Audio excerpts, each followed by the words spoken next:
Microbiomik startup biofarmazeutikoa da. Giza mikrobioman oinarritutako botika biologikoak ikertu, garatu, ekoitzi eta komertzializatzeaz arduratzen dena hain zuzen ere. Mikrobiomiken helburua honakoa da. Ahoz hartzeko gorozki mikrobiotadun kapsulak mundu mailan komertzializatzea. Kapsula horiek Clostridium difficilek jotako infekzioaren kontrako ahoz hartzeko botika biologikoa da. Baina zer da mikrobiota? Helduen mikrobiota arruntetan oroar 500 eta 1000 mikroorganismo espezie artean aurki daitezke. Kronikoak diren gaixotasun askoren ikerketa fokoa bada, ala minbizia, nola antura, metabolismo, autoimmune, neurologiko eta psikologia santzuniko gaixotasunak, baita gaixotasun kardiobaskularrak. Baina zer da disbiosia? Estearen bakterioen oreka galtzean sortzen da disbiosia. Nolabait esateko, bakterio maltzurrek bakterio zintzoei gerra irabazten dieteneko prozesua litzateke disbiosia. Honen iturriari erreparatu eskero, konturatuko gara antibiotikoen kontsumoak eragin handia duela bere sorreran. Eta zer da Clostridium difficile? Clostridium difficile delakoa, ospitaleratutako pazienteek hartutako diarrea edo beherakoen kausa nagusia da. Baita antibiotikoek eragindako beherako zein kolitisaren 20% ere.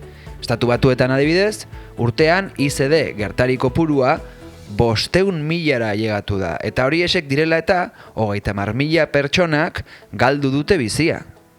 Horrek ezinbestean $2.000 milioi gainkostea ekarriko dio osasungintzari. Nola tratatzen da Clostridium difficilek jotako infekzioa?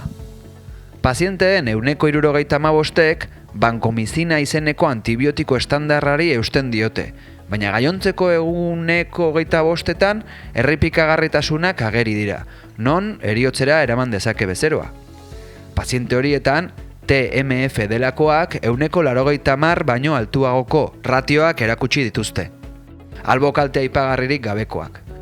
Are gehiago, mundu mailako guidelineek berretsi dute, ebidentzia mailari eta eraginkortasunari dagokienez, aukera terapeutikorik baliagarrienetariko bat dela ICD tratamenduetarako. Eta zer da TMF? TMF, edo euskeraz gorotz mikrobiota transplantea, mikrobiota transferentian datza. Goroz gai duen emale osasuntsu batek osasuntsu ez duen hartzaile bati helaraztea hain zuzen ere.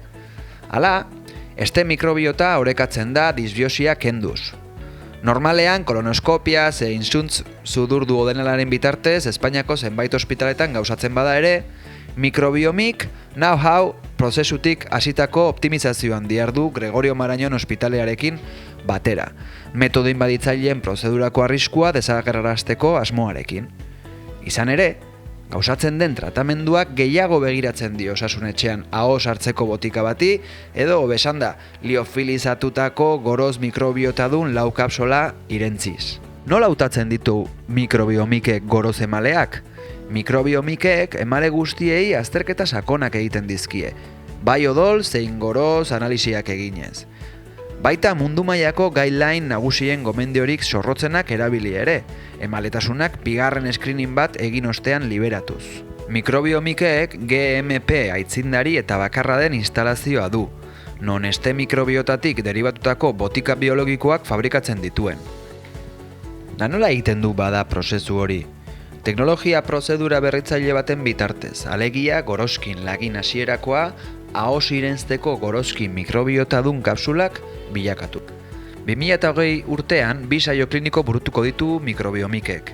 3. faseko bat, Clostridium difficile errepikagarriduna, eta lehenengo faseko alkoholik gabeko esteatohepatitisdun bat.